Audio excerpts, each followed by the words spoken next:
Welcome in, everybody. We'll get started here in about 2 minutes.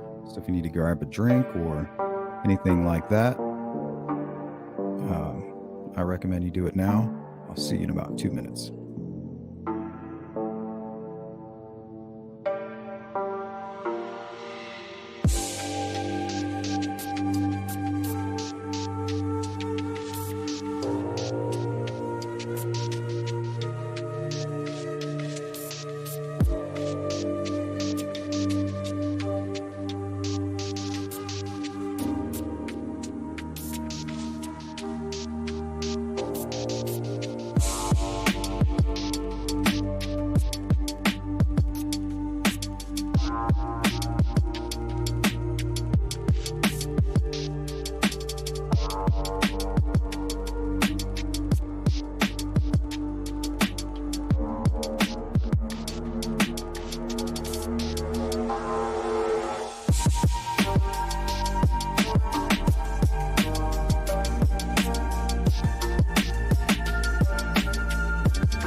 Welcome back, everybody. Welcome to the Sleuth Intuition channel.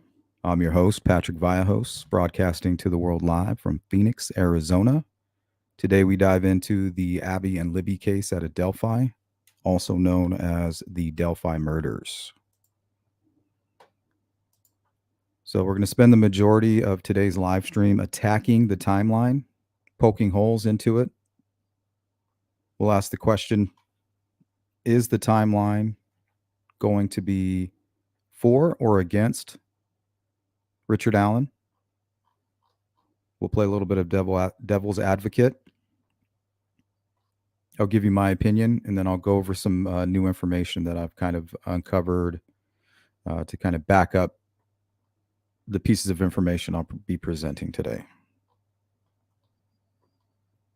But I do want to say hello to Beth, Jari, Miss Mala, the Red Queen, She Warrior. Some new names in here. Dr. Vonda K. Augie, good to see you. Rescue All Dogs, what's up? Roxy, Wenling, Cheeks. Have a great day at work. Look forward to seeing you in the chat later with the replay crew. Have a great day. A happy Friday to you. No Effects, good to see you. Jill Moser, Rain Dancer, good to see everybody. Who am I missing? Jimmy Abbott, None Ya Business. His alibi is he was there wearing BG clothes at the right time and saw no other viable suspects, but it's not him. Caricature, good to see you. My guy Shane, what up? Wanda, shout out to Missouri. Mustangs in the place. Jerry, got you, Jari. Stacy, glad you could catch a live stream. Welcome in.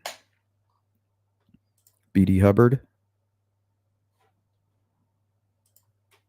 Karen Bentley. Nixon, Cindy, Anything I Like, Zuzu. Ziggy. Miss Smalla. Are his attorneys still saying that he was gone from the trails by 1:30? Yes, they are. And that's fine, but where was he? I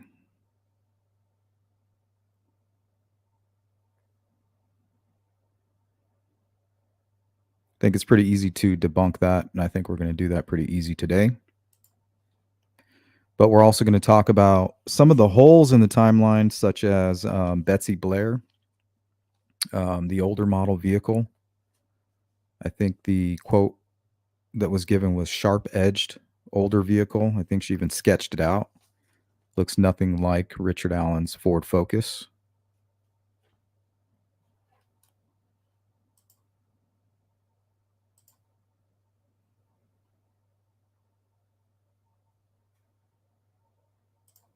Jibbo, what's up? Let's focus on what he didn't do. Not once in 6 years did he ever tell anybody he was there or offer any assistance to law enforcement or inquire about offering an interview or a statement. There's a couple people closest to him that did know he was there. One of his buddies that he shoots pool with made a comment on Facebook that he had been cleared, that he'd been interviewed and that he was cleared. So there were some folks that knew that he was the bridge guy. But law enforcement, the strange bulletins they would post, the strange pressers, they provided enough probable deniability, in my opinion, to where they were like, well, we know he was interviewed by law enforcement. And that was proven through the probable cause affidavit with Dan Doolin. So if you were his friend and you're watching news and they're saying, hey, can anybody help identify this guy? And in the back of your mind, you're like, well, they've already identified him. So you, at this point, you think it's some kind of technique or tactic. They had the new direction presser. So this whole time, you're thinking that Richard Allen is the older looking sketch. Now they've come out with the younger looking sketch in the same day of the new direction presser with the younger looking sketch. They put out a public bulletin, and on this bulletin, it says points to remember. And number one point to remember on that list is that these sketches are not the same person.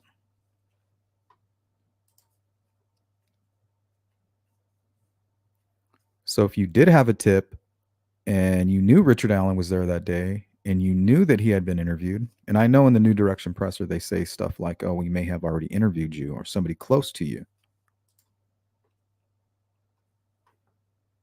And don't forget, if Richard Allen is a child killer and he's the person responsible for this mess that was created in Delphi, he's going to be a manipulative person, a chameleon, even.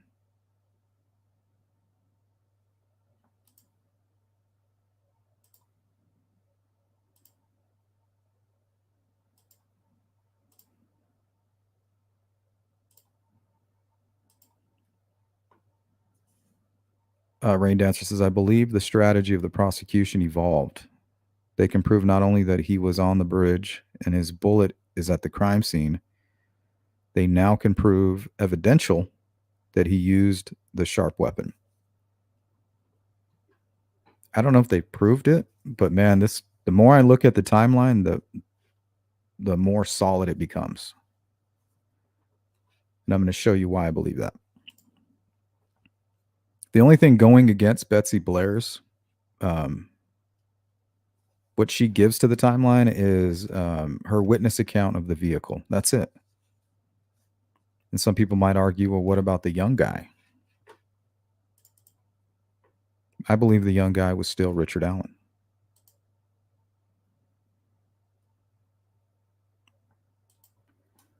Witness testimony and trying to remember something that you're not supposed to remember, especially a month later.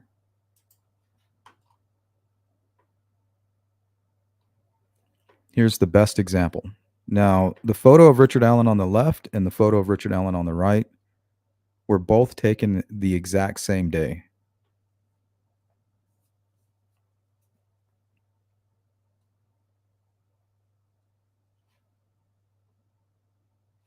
The person on the right looks like an older man. You can clearly see the double chin, the scruff on his beard.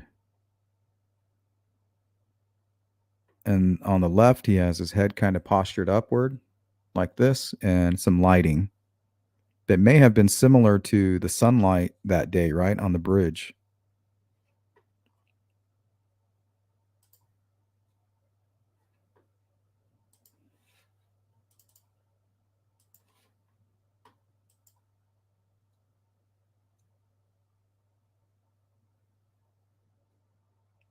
None of your business says that makes no sense because why would his statement to the conservation officer even raise an eyebrow if he was already interviewed by police and cleared? Well, I don't know if he was cleared. He was interviewed. That's the problem with one of the big problems I have with law enforcement is they're too trusting of their systems and their fellow officers. You know, we know in the Shannon Howe case, they had an officer that said, hey, well, we checked on their alibis, and these folks ended up being arrested 20 years later. He said, yeah, I checked. They were locked up in jail at the time of the murders and the disappearance. So everybody said, okay, well, I don't need to double check because I trust this person. Well, the case went cold because of that trust. And we hear that a lot recently in the Delphi murders, you know. Well, they verified his alibi, and I trust them. Stuff like that. You know, don't go trusting people too much. What could it harm to do a little bit of extra work or to verify it yourself? What's up, Stefa? Shout out to Cindy Lean with the super chat. Gang, Sleuth cranking out an amazing channel content. Thank you for sponsoring today's live stream, Cindy.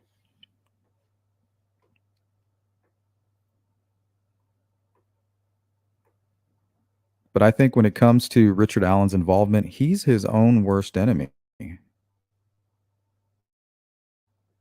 So no matter what he says to his defense team or what he claims, what timeline he's claiming now, we know that when he was interviewed the day after the murders, he said 1:30 to 3:30. It's documented here.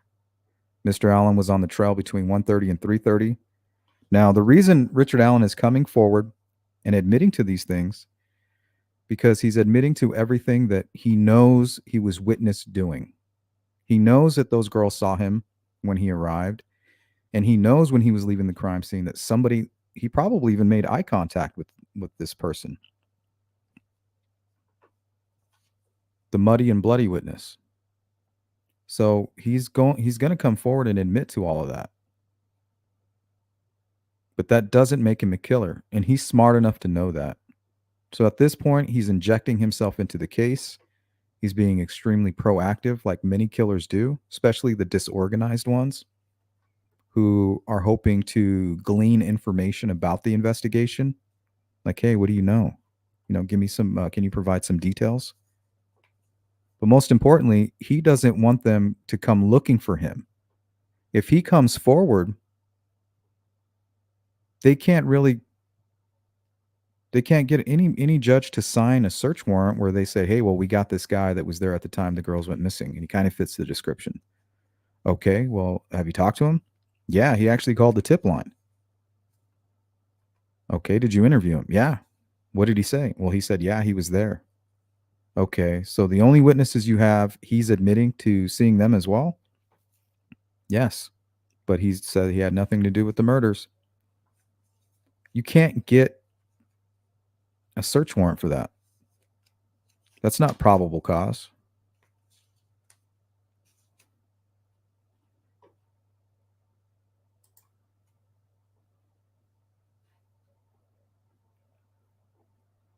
He says he parked at the old Farm Bureau building and walked to the new Freedom Bridge. While at the Freedom Bridge, he saw 3 females. He noted one was taller and had brown hair or black hair. He did not remember a description, nor did he speak with them. He walked from the Freedom Bridge to the High Bridge.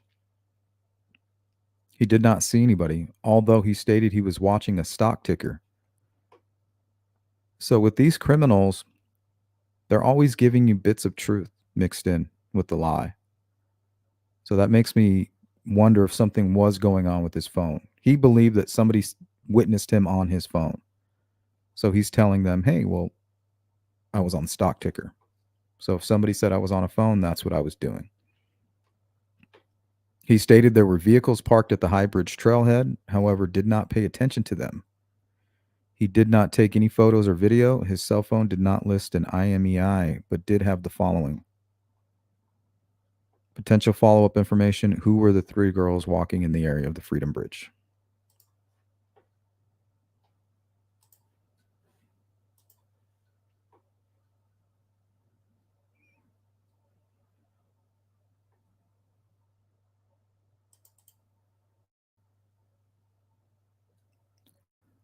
So no matter what he tries to say now, he's already provided the information and the time that he was there. Why would he do that? He's being proactive. He's injecting himself into the case, and he's trying to glean information. But most importantly, he doesn't want them to come looking for him. If he comes to them, he does not look suspicious. Thank you, Ziggy. Super chat. Think he knows his arse is cooked. Well, if he killed Abby and Libby specifically for the fact that his wife and his family wouldn't find out that he's a sexual sadist or some kind of a predator, he most likely killed Abby and Libby to conceal that fact. I couldn't control what I was doing. Now I don't want to get caught.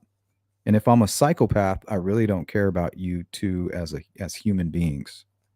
You're just items who are creating issues for me. I'll throw you away like trash. Anything to not get caught. And that could be what he's thinking now. As long as I keep saying I'm innocent, I'm still not that guy. I'm still their husband. I'm still their son, and I'm still their father. I'm not this sick predator that basically devastated an entire town, setting ripples through the world. Hence today's live stream, right? He's responsible for today's live stream. This is the nuclear fallout. As long as he says I'm innocent, he's still not that guy yet. It's the same motivation for murder. It's the same motivation for his entire defense and his stall tactics. He's still motivated by the same thing, in my opinion.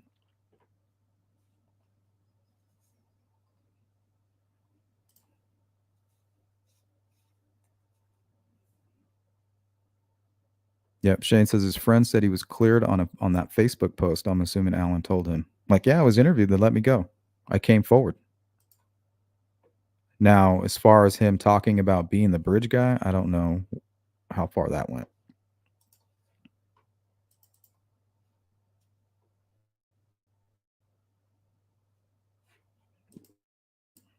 So not only does Richard Allen put himself at that time, right, 1:30 to 3:30, came out of his own mouth. Let's take a look at this.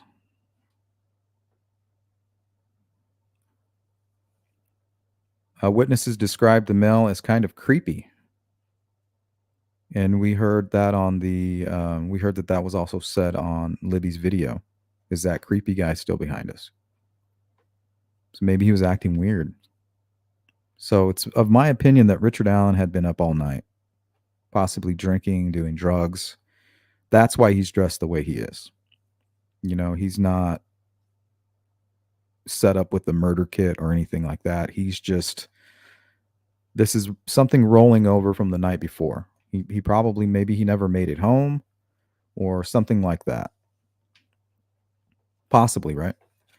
Described a male as kind of creepy and advised he was wearing like blue jeans, a like really light blue jacket, and his hair was gray, maybe a little brown.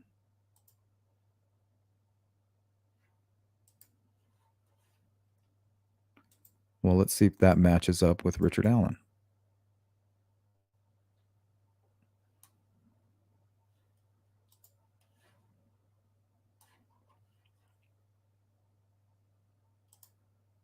Gray was a little brown.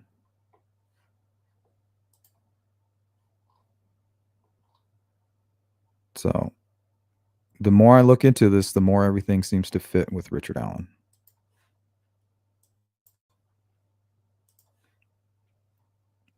All right, let's go back to this. Gray, maybe a little brown, and he did not really show his face. She advised the jacket was a duck canvas type jacket. Well, later, Richard Allen admitted to having a Carhartt jacket, and that is a duck canvas type jacket. And in my image analysis, before they ever arrested Richard Allen, I presented a video. You can go look at it, time stamped, of Richard Allen, of the person, the bridge guy, wearing a Carhartt jacket. So the jacket he eventually admitted to was the jacket that I determined the bridge guy was wearing before he was ever arrested.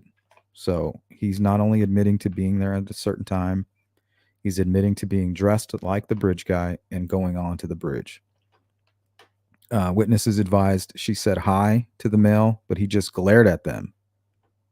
She called him being in all black and had something covering his mouth. She described him as not very tall. So Richard Allen is not very tall. But if he's wearing boots, a hat, and a hoodie, that's going to make him about 5'8". I think he's 5'4", 5'5". So with a pair of boots, a hat, and a hoodie up, that's going to give you a couple of inches. With a bigger build. Richard Allen has large shoulders.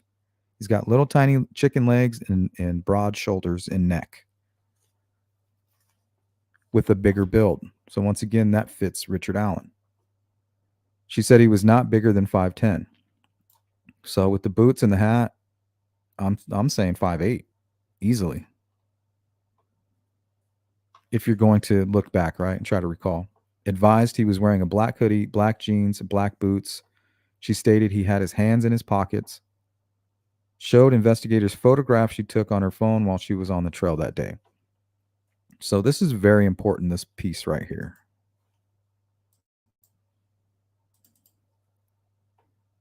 I mean, we're talking about a very solid timeline here for multiple reasons.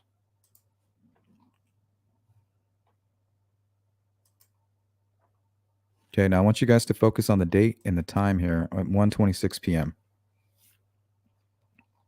So at the very moment that these girls are hanging out at the bench, Richard Allen is driving by. Like it's at the exact moment. They take this photo and he's passing the Hoosier Harvest store at that same time. So he's parking right now at the CPS building. Okay.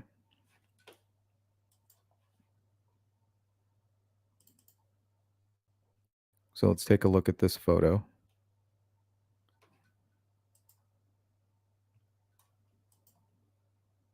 Okay, so notice the Hoosier Harvest store up here. He's passing by, getting captured on this camera that's posted on the front of the building. The bench is somewhere right here in this area. So while they're hanging out, taking photos, he's passing by right here and parking at the CPS building. He's getting out of his vehicle.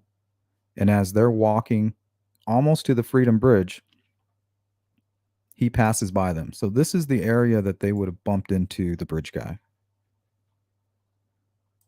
Now, the reason that Richard Allen is telling Dan Doolin, yeah, I saw these three girls, because they clearly saw him.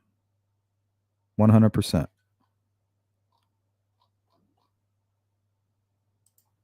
Thank you, Cindy. You guys might want to check. You might be a member. Make sure you say thank you to Cindy. Rain Dancer says, Sleuth Intuition, according to other YouTube videos, it takes only 10 minutes to the creek. What do you mean?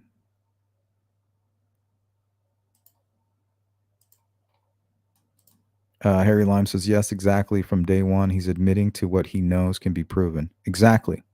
Same goes for the muddy and bloody guy. The reason he said he was there till 3:30 is because when he was leaving the crime scene, he knows that that person saw him.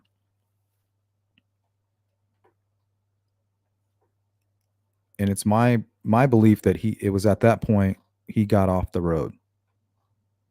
I think he probably went back up in here around these buildings and kind of through here, maybe even back right here. I think there's a fence here. But that's why he admitted to being there till 3:30, because all the witnesses that saw him, he admitted to, like, yeah, I was there. Somebody, he knew in the back of his mind that somebody can put him there. He just assumed that law enforcement was going to put it all together and that he was going to be in trouble right away. But as long as he didn't admit to killing the girls, he's not a murderer, especially if he went and got rid of all of the evidence. Okay. So in the probable cause affidavit, we know it's the bench that's east of the Freedom Bridge. So they told law enforcement that they were leaving and the bridge guy was coming. Okay. So, I mean, this timeline is solid up to this point. Well, some of you are probably thinking, well, if he had his face covered, how are they going to go ahead and identify him? This is how. Okay. Photographs included a photo of the Monon High Bridge taken at 12:43 and another one taken at 1:26 of the bench east of the Freedom Bridge. Witnesses advised after she took the photo of the bench, they started walking back toward the Freedom Bridge. Now, remember, Richard Allen had already parked and he's coming towards them now.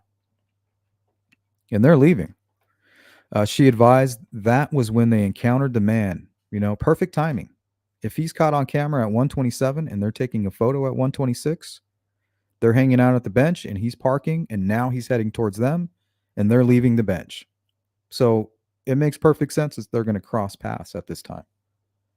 Okay, she advised that was when they encountered the man who matched the description of the photograph taken by victim two's video. So they don't need to see his face. All they need to say is, hey, the guy that we saw is the guy that's in Libby's video. So regardless of the descriptions that we're giving, black, jean jacket, blue jacket, duck canvas, whatever, that's the guy we saw. I may not be remembering it clearly, but now that I see the photo, 100% that is the guy. And Richard Allen has already admitted to being that guy.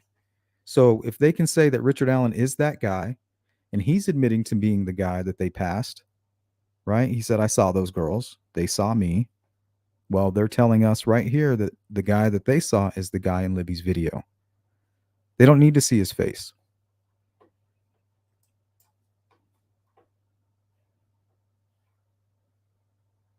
Okay, she advised said hi and the man and that he said nothing back. She stated he was walking with purpose, like he knew where he was going. So that's also very interesting. Now, let me try to catch up on the chat real quick before we get too far behind.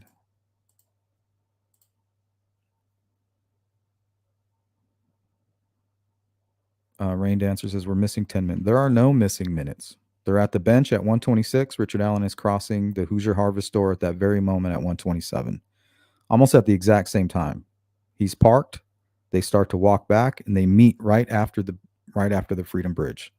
Perfect timing. There's nothing missing there at all. So there's no holes up until that point.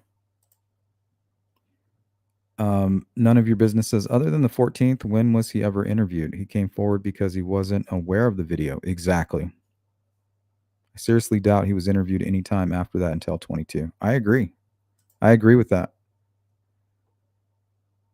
His wife and his family and his friends may have known he was there. And all he had to do, hey, thank goodness that they misfiled that tip. Hey, I came forward. That's all that matters.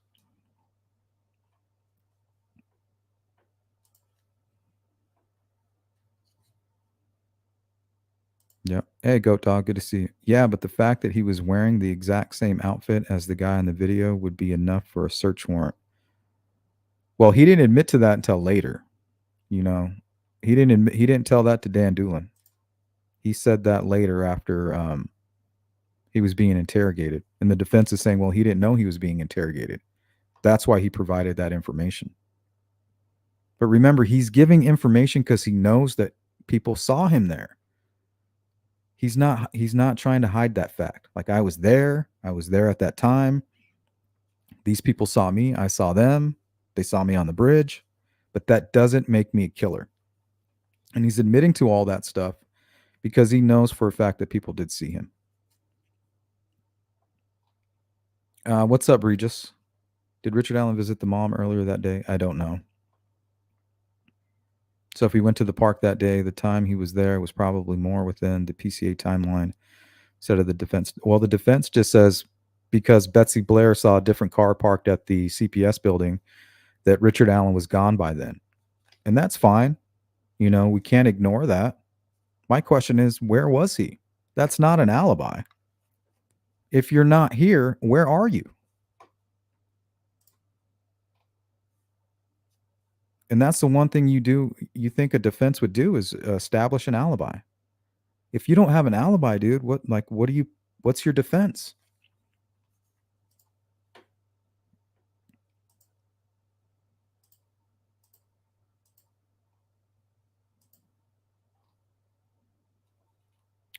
Why?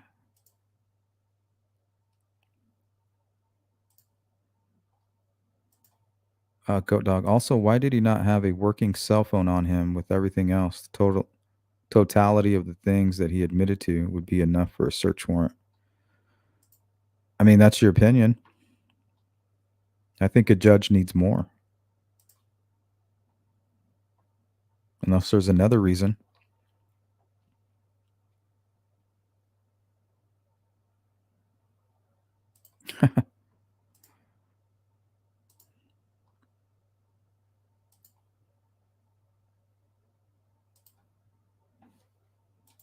Okay, let's see where that leaves us.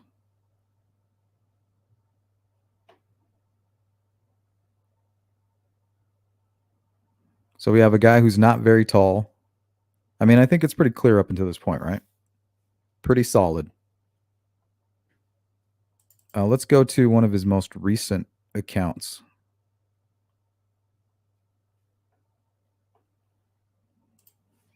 This is an updated PCA.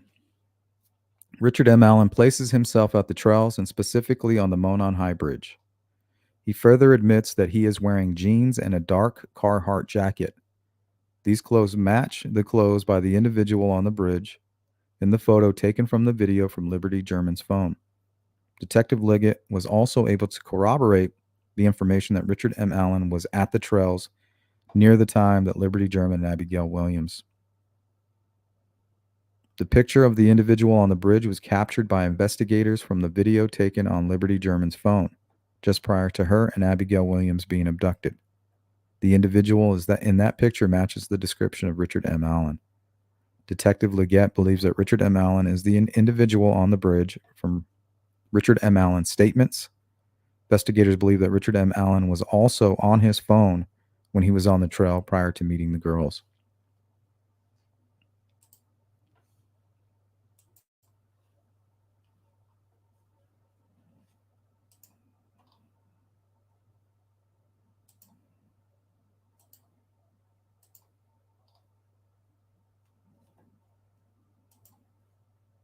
Goat Dog says also the fact that he owned a gun and they had a spent shell casing would also be enough for a search warrant. Well, the thing is, once he interviewed with Dan Doolin, apparently the tip was lost. So now he gets to run around saying that, yeah, he's been investigated. Or if they ask, hey, did you interview Richard Allen? Yeah, I did. I got all the information. It's in, it's in the Orion system. Once again, trusting your investigative style or things that you've done and the systems that you're using instead of verifying. And not to mention Richard Allen, the role that he plays in the manipulation, like little old me, the Jedi mind trick. He's helping to control all of that. It's not all on Dan Doolin and it's not all on the investigative team. He's taking steps that he's probably been taking his entire life to manipulate reality, really.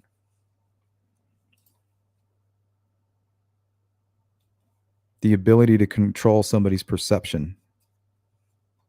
I don't know if that's the same thing as being an empath, but I think it's similar. Thank you, John. Thank you so much. I appreciate that. Plus, he was slimmer, so would have seemed taller. Yeah, he was very slim at that time.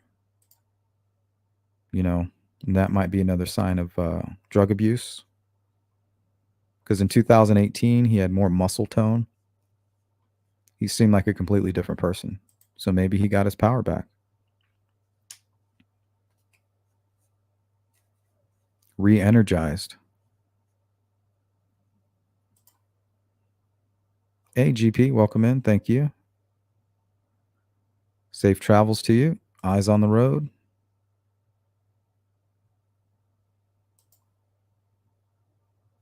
I don't know if the crime is excessive. I mean, of course it's excessive, but I mean, if the necessity is to keep these girls from talking and he knows he can't use his firearm, it's going to bring too much attention. What are the alternatives? Oh, well, I have my blade in my pocket.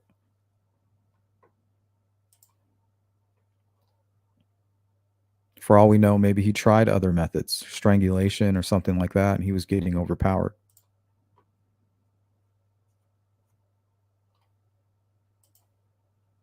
Yep, today is Friday the 13th. For all you superstitious folks.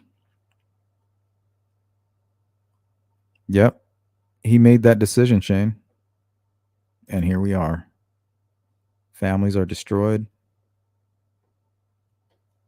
Grandchildren, they'll be feeling the effects of this. That town can take a long time to heal. Thank you, Jari.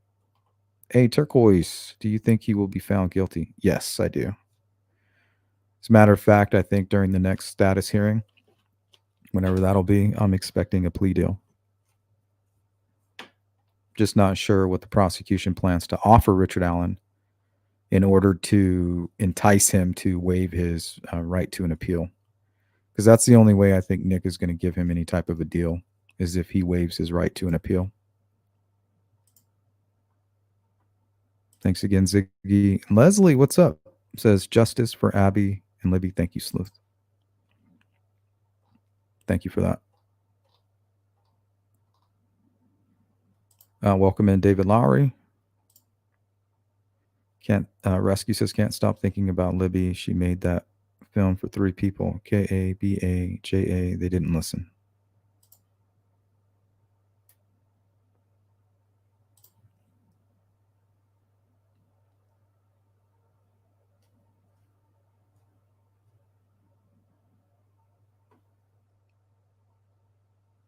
Yeah, and I agree with that. I also agree, none of your business, that all the online sleuths that I've talked to that have made videos, that have been in all the chats, Discords, Facebook groups.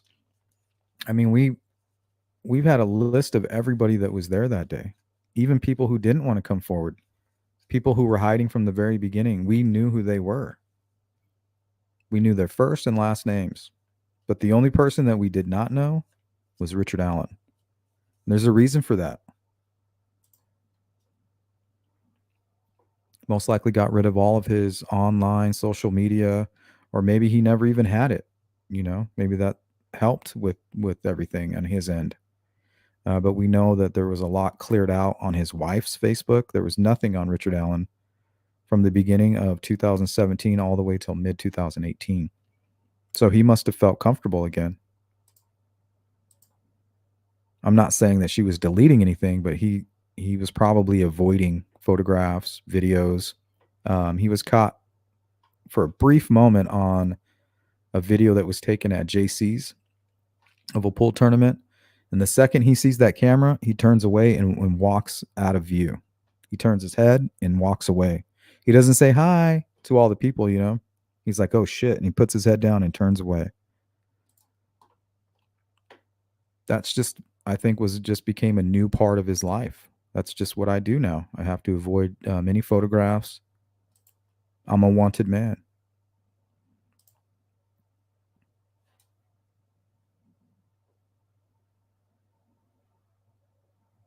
Okay, so before we get to the muddy and bloody, let's go to what may or may not have happened at the crime scene.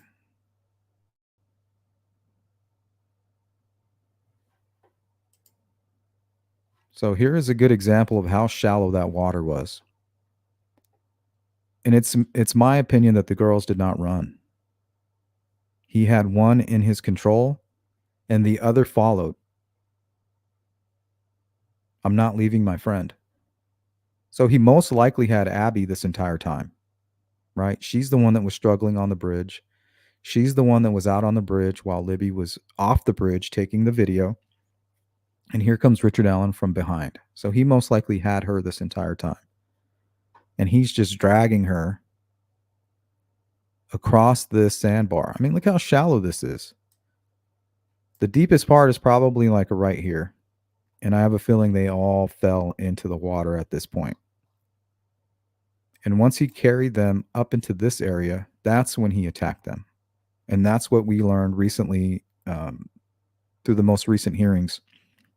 That's what they believe happened. That's what the evidence is telling the investigators, that they were attacked on Ron Logan's side.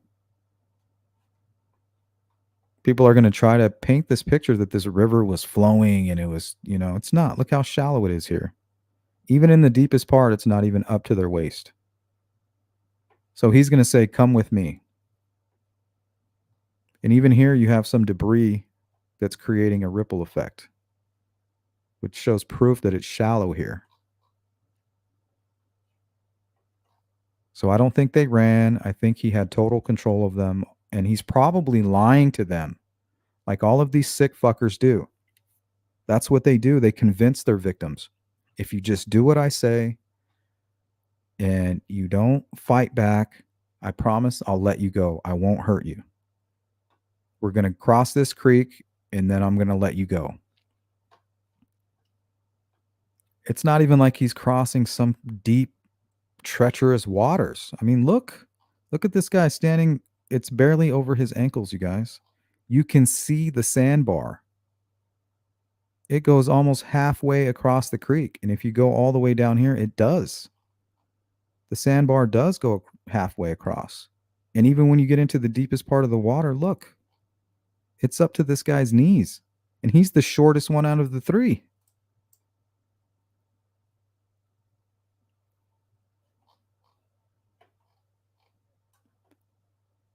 By controlling one, he controls both.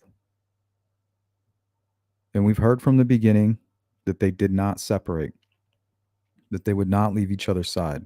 Why did they say that? Because the evidence tells us that. And Richard Allen could not control both these girls together. He didn't have to. If you try to run, I'm going to hurt your friend. That's all I would need to hear. I'm not going anywhere. You got my best friend with a gun and in a headlock or something.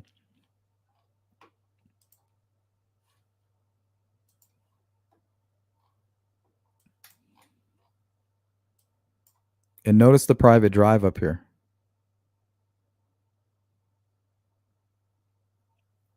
The only way you're going to have a clear view of what's going on down here is on this private drive.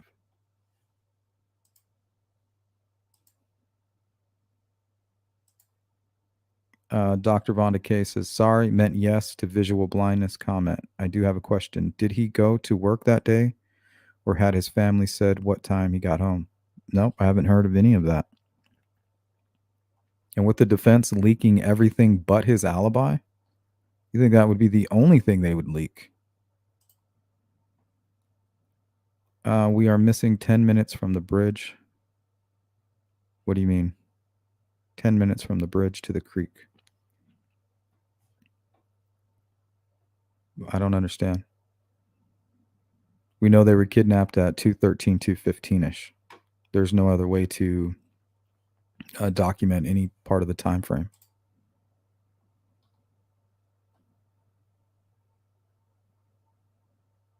Yep, that's what I think. He took them directly across the creek. Why would he do that? Because look how shallow it is. He needs to be in a private area. And who knows? He could have been fantasizing and been down to this area many times. He could have walked right down here. He could have crossed that bridge, gone down that hill, stood right here, thinking about how easy it would be. I'll just take him across this shallow water right here, this natural bridge. Oh, but why would they cross the creek? Well, look, this guy's literally in the middle of the creek and his feet are barely submerged. That's why. Oh, it's cold and wet. You think he really cared about that? At this point, he's already in the middle of a kidnapping. It's too late for that. That cold water versus him going to prison, not even up for debate.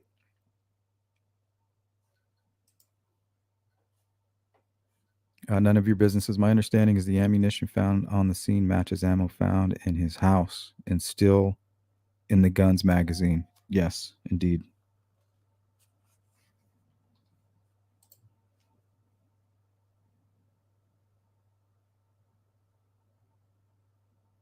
Yep. The pandemic. I agree with that, Mustang.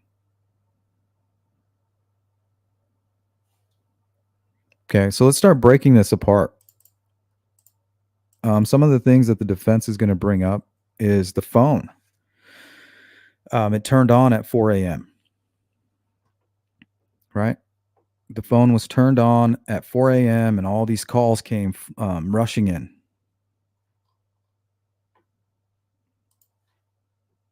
So I spent all morning kind of going through iPhone 6 forums, and I'll just kind of read what I found. Because it's my opinion that the phone was wet.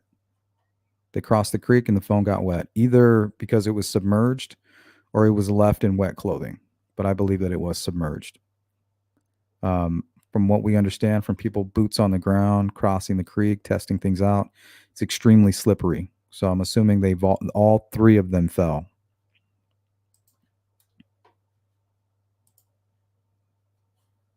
Okay. This was posted in 2018. iPhone 6 turns itself on. My iPhone 6 had some slight water damage, and that's what I'm expecting happen here, some slight water damage. A few weeks ago, and for the next 2 days, the home button was giving me a lot of problems. My phone will be sleeping, the black screen, and without touching it or any movement whatsoever, it wakes itself up. And sometimes will take itself to the type your password screen. The home button also wouldn't work at all. So I had to wait until I had a notification on my home screen to turn on my phone and go into the app. 2 days after the water damage, though, everything seemed to fix itself and all of the problems went away. This was 3 weeks ago. Then yesterday, after 3 weeks of working perfectly well, I noticed my phone started waking itself up without me touching it or pushing the home button. It just wakes itself up over and over again. It's been draining my battery significantly. The home button also stopped working half of the time, though half of the time when I push it, it does take me home. Do you think these are problems having a new home button would fix it, or will I need a new phone?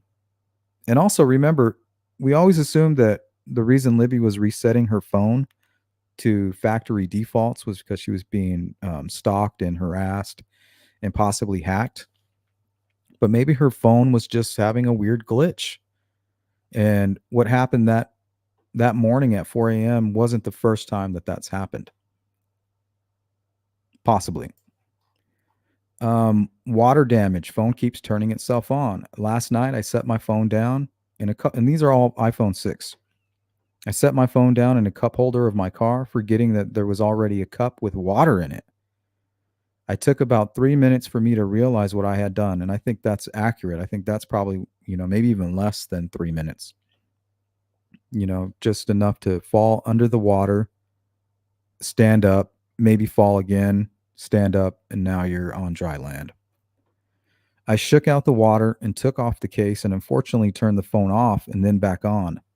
When I got back home, I turned it off completely and put it in a bag of rice. Now, 12-ish hours later, my phone keeps turning itself back on. When I touch the home button, it immediately goes to the slide to power down screen. Do you think this is a motherboard thing? I have a feeling it might be fried. Okay, now this is about the pings, right? We heard it was pinging all over town. So maybe we'll go to that video real quick and then I'll go to this.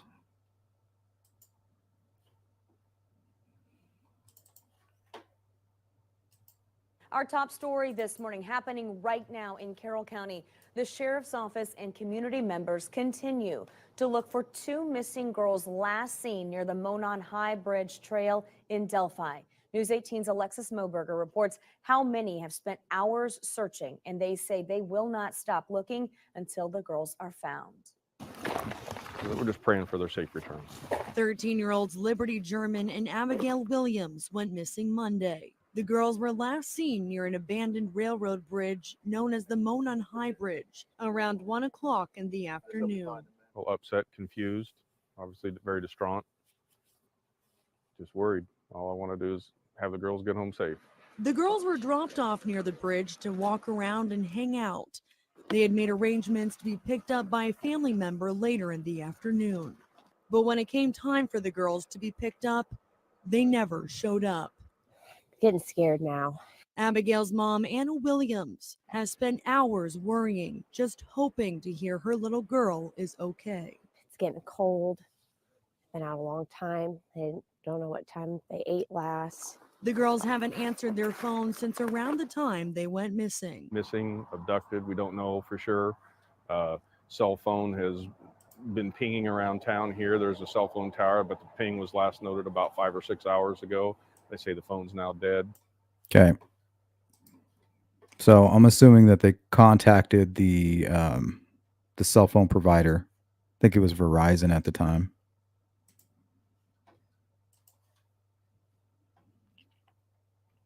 Okay, so with the iPhone 6 here, find my feature. When an iPhone dies, it is genuinely empty of battery power. Instead, a small percentage remains to power its wireless chips. It can be used with the Find My feature. If you've ever lost your iPhone, you know that you can utilize the feature to track its location. Now, she had deleted all that, but the same thing is still active in the phone, and somebody like Verizon can still kind of ping it using the same item that Find My feature would utilize. Few know that it works even when the device is switched off or the battery is dead. That's because the chips never deactivate, even when the phone enters power reserve mode. So you can still ping your iPhone to track or locate its position through a desktop computer or another device. Will a dead phone ping? Few know that it works even when the device is switched off or the battery is dead. That's because the chips never deactivate, even when the phone enters power reserve mode. So you can still ping your iPhone to track or locate its position through a desktop computer or another device. If the phone is literally without a power source, then it's not connected to a cellular network and cannot communicate. However, up until the point where the power goes out, the power is still communicating with the network. And which cellular towers it was near is recorded. Since people do not walk very quickly, you can still find a dead phone by asking the network where very approximately it was last located. Chances are it will still be there a few hours later. So people want to use this information as to Richard Allen's alibi. Well, whoever killed the girls came back to the crime scene, turned on the phone, and everything came through. Well, there you have it, guys. Debunked for the most part. Well, at least a strong argument.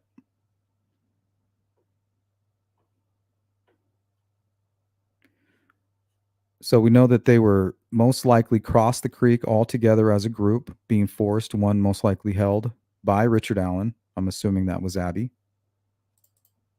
Now, how does that explain the positioning of the bodies?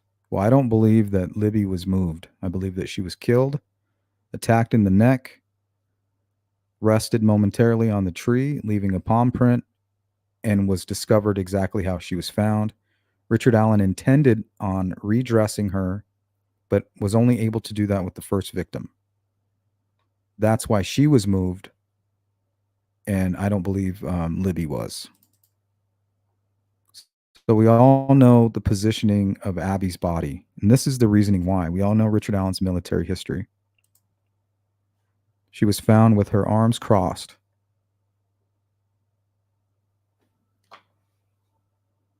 And I'm going to explain why.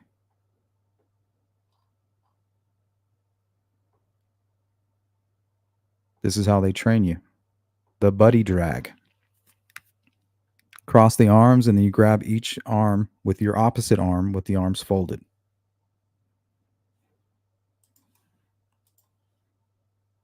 Here, let's take a look at a couple videos.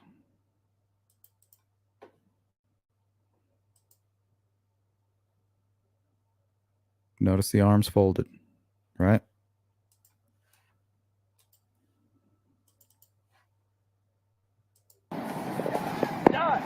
This is boot camp training. They're teaching them that very maneuver here. So they're letting them do it on their own first. See, you can't do it that way. You can't do it with one arm. It just doesn't work that way. There you go. He was literally grabbing one. What are you doing? Look what Johnson did. There you go. That's awesome.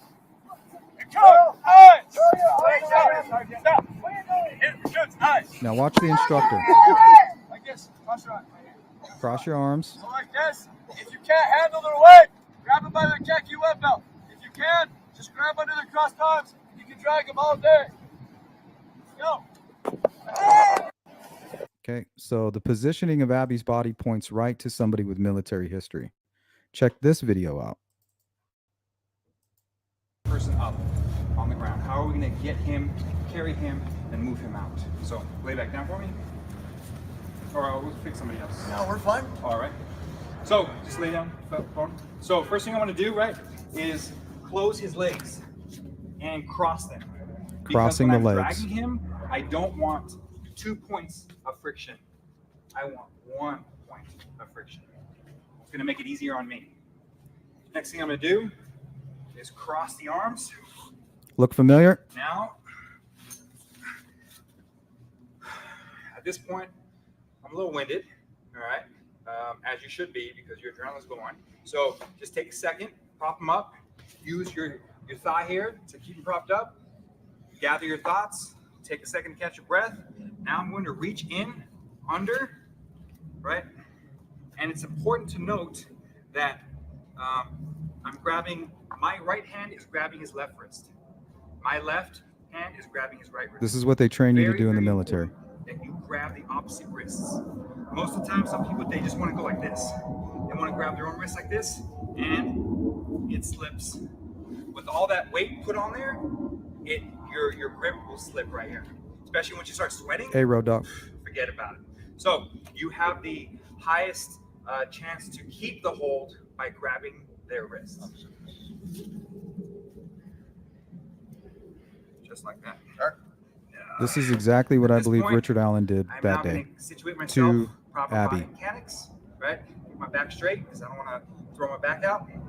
I'm going to lift with my legs straight up. Now at this point, I can drag him as far as I need to. Okay, and I believe it would be at this point where there is a pile of clothing on the ground, and he would be dragging Abby right over Libby's shoe, unaware of it. He wanted to consolidate the crime scene. I believe he did this maneuver that he was taught while in boot camp or in the military. That's why she's found with her legs crossed and her arms folded together in that exact position. While he was dragging her, he pulled her over Libby's shoe with the phone in it. And I think he may have panicked somewhat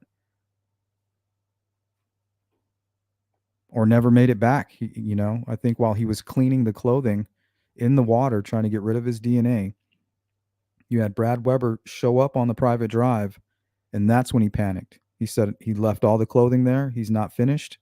He's not able to do what he had already done with Libby.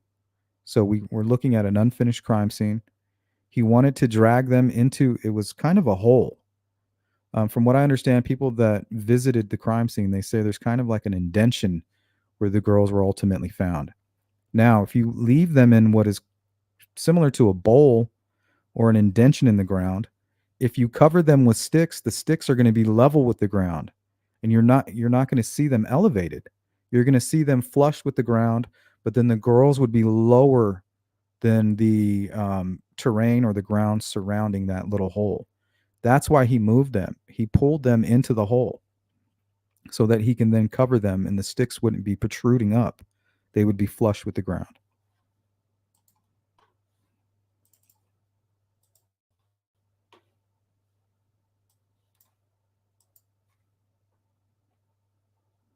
Okay, so let's move to Muddy and Bloody, and then we'll catch up on the chat and we'll get out of here. Okay, an interview was done with Sarah Carbaugh in 2017. She states that she was traveling east on 300 North and observed a male subject walking west on the north side of 300 North, away from Monon High Bridge. She stated that he was wearing a blue-collared jacket and blue jeans and was muddy and bloody. She further stated that it appeared that he had gotten into a fight. Investigators determined from the video that she was on 300 North. So she's leaving right at 3:57. And that's why he said he was there up until 3:30. Because in the way he remembered it, that's when she witnessed him. So he's admitting to everything that he knows law enforcement may already be aware of. But let's go back here to this image from the RTV6 chopper footage. So the girls were found just across the creek right here in this area through very shallow water. Don't let anybody lie to you and tell you that this is some kind of hard thing. And why would the killer cross cold water? Well, at this point, he's already committed a heinous crime. He's already kidnapped, and from what I've heard about the video, assaulted one of the girls to get them to comply. So he's already spending a large amount of time in prison, no matter what he does at this point. Screw the cold water. He needs to get them to a secluded area. Now, the only thing is in this area, we have Cheyenne and the Subaru crew hanging out on the south end of the bridge, crossing, taking photos. He's not concerned with that. They can't see him. He's doing his thing. He's hiding the fact that there was most likely an essay or an intended essay. So he's got to get them redressed. He's got to hide all his intentions. We know and we've learned about crime scene staging is that it's most likely there to mislead. There's three reasons, right? There's one, to shock, one to leave a message, and then the other is to mislead, which is the most. That's the one we hear about the most happening. It's more likely that they're doing it to mislead investigators. But he's not concerned. He's cleaning up.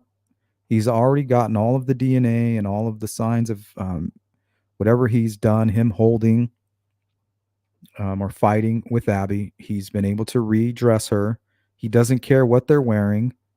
All he cares about is that he's been able to scrub the clothing in the water. He moves her in the fashion that I explained earlier that he learned in the military by drags Abby over the chute with the cell phone in it, concealing it momentarily, or maybe he knew it was there and he was just going to come back and grab it. But I believe it was concealed at that moment in time, unknowingly, unbeknownst to Richard Allen. He then grabs Libby's clothing that was laying on the ground right there, takes it over into the water, begins scrubbing it like he did with Abby. But one thing he did not anticipate, sorry about that. Let me go back.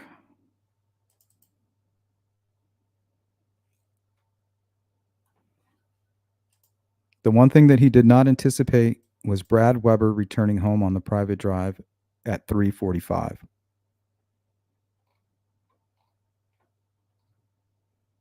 That's when he moves the girls into the bowl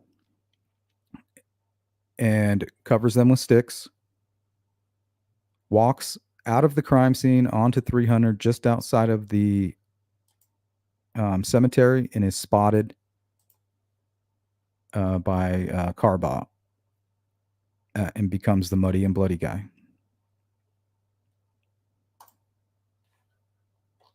So there you have it, guys, in a nutshell. Absolutely no alibi for Richard Allen. The timeline is solid. Everything can be accounted for. I'm going to zip down to the bottom of the chat.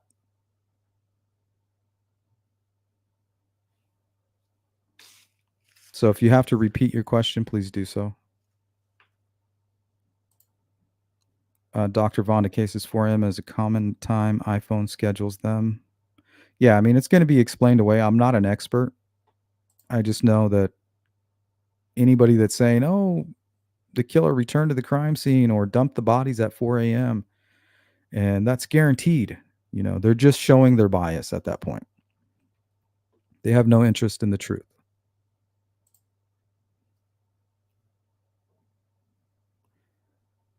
Shane says, yeah, Jari, my room set on fire a few years back. My son froze. Couldn't move. I got jugs of water. Heated situations. That is normal for iPhones. Exactly. So if that's the only answer for Richard Allen's alibi, is that he was somewhere else at 4 a.m. and couldn't have been there to turn on the phone, sorry, guys, that's really weak. If that's what you're leaning on,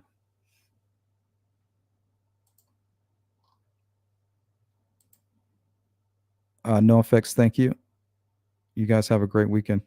Good to see you today.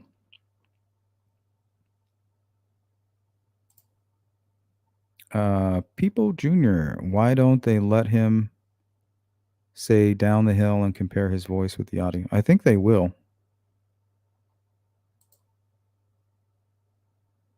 Dr. Vonda says iPhone reserves power for the Find My iPhone feature. In other words, it dies with a little bit of power in reserve. Find the iPhone is turned on, and you'll be able to ping. It'll be pinging as well.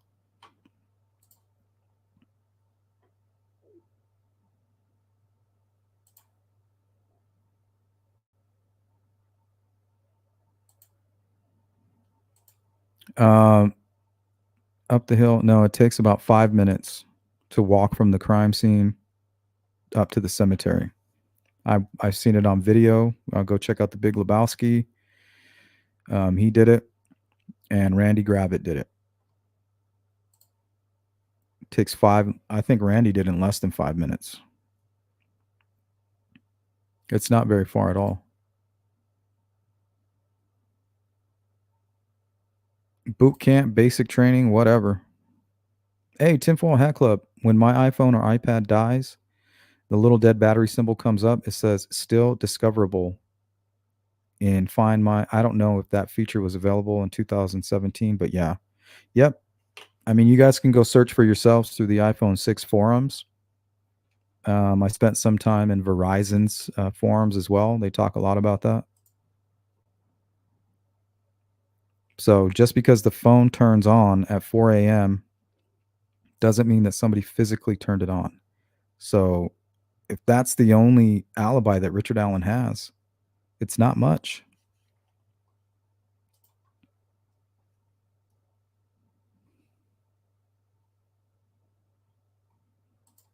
So even the crime scene points to Richard Allen and his military experience, right?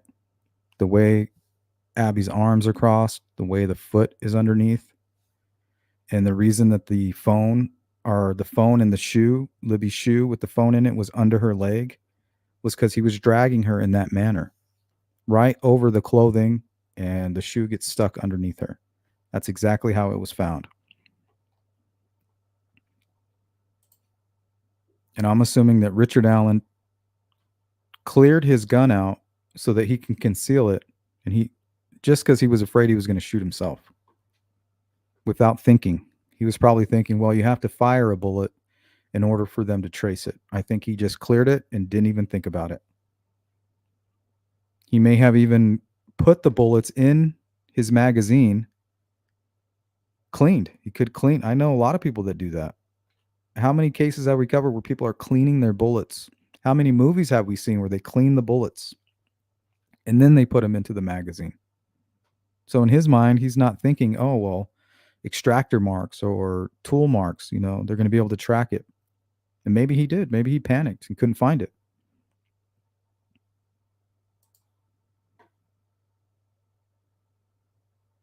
Take care, Jabbo. Yeah, we're going to get out of here. I'm just catching up on the chat. Regis, this is a good point you're making. It was military positioning and not Odinism. Exactly. Everything is pointing to Richard Allen, even the placement of the bodies. And you want to ask why they covered the girls with sticks? Because once you laid them in an indented area, in an indention, and you cover them with sticks, the sticks will look like they're flat on the ground. That's why he hardly, if he moved Libby at all, it wasn't much. It was just enough to get her in that area.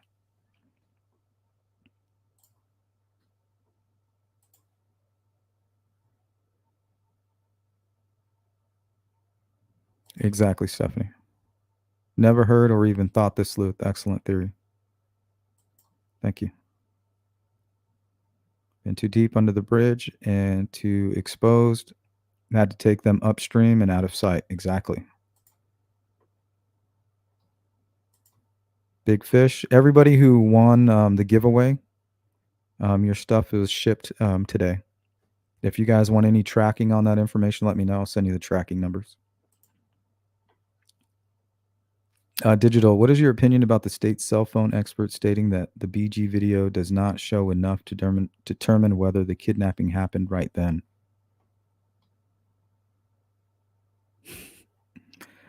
It's my understanding that the kidnapping was on the video.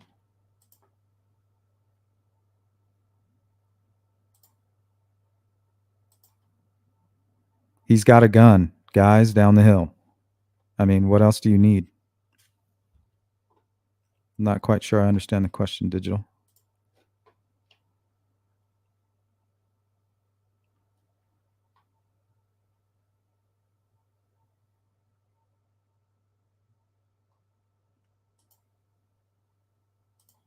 TJ, former Marine infantry here with 2 deployments to Iraq. I have a hard time believing some fat 50-year-old remembered a technique from his basic training, wanted out. Nah, I respect your opinion. I don't understand. If he's dragging somebody, why would he do it opposite of what he knows to be the correct way? Think about it yourself. If you were going to drag somebody, are you going to just drag them by one arm or by their leg? Or are you going to do it the way you were taught? To me, that's common sense, dude. I haven't, when I go ride my bike, I don't ride it backwards, I write it the way that I know is best.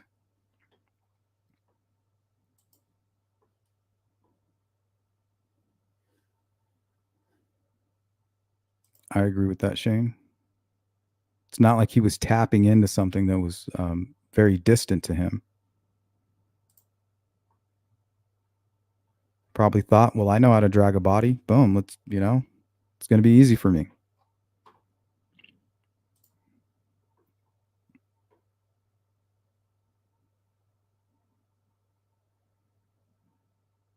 Not quite sure, Big Fish.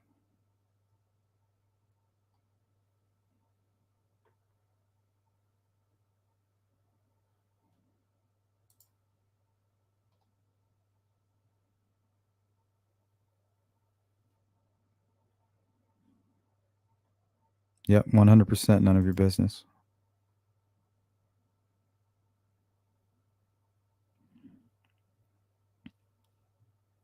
I don't know if he was in good or great shape. I'm not quite sure. He looked very skinny, but then again, I'm sure his adrenaline was kicking.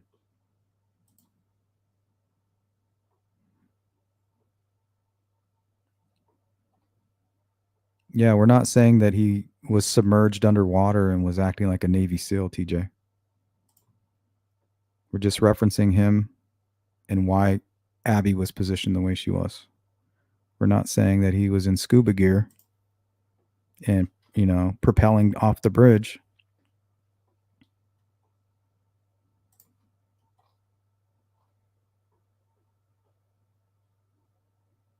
Hey, Boston, good to see you.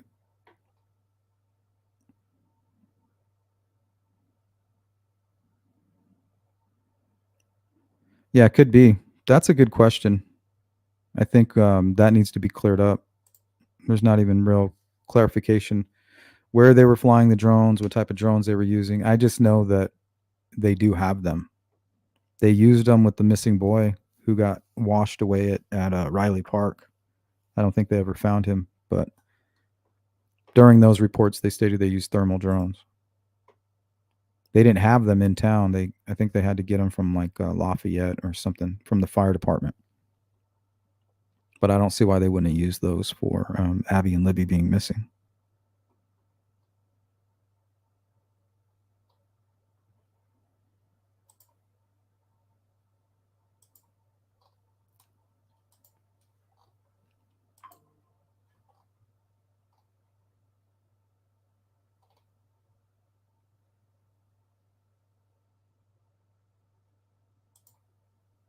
Thank you, TJ.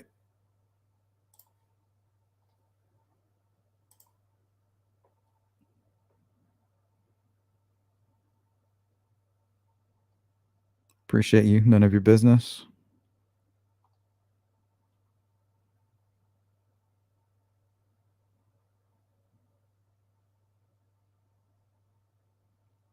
All right, guys. That's going to be it for my live stream today.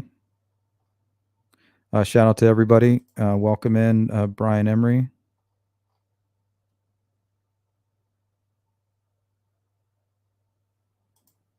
Yes, a little boy, Owen Jones was his name, and he was not found.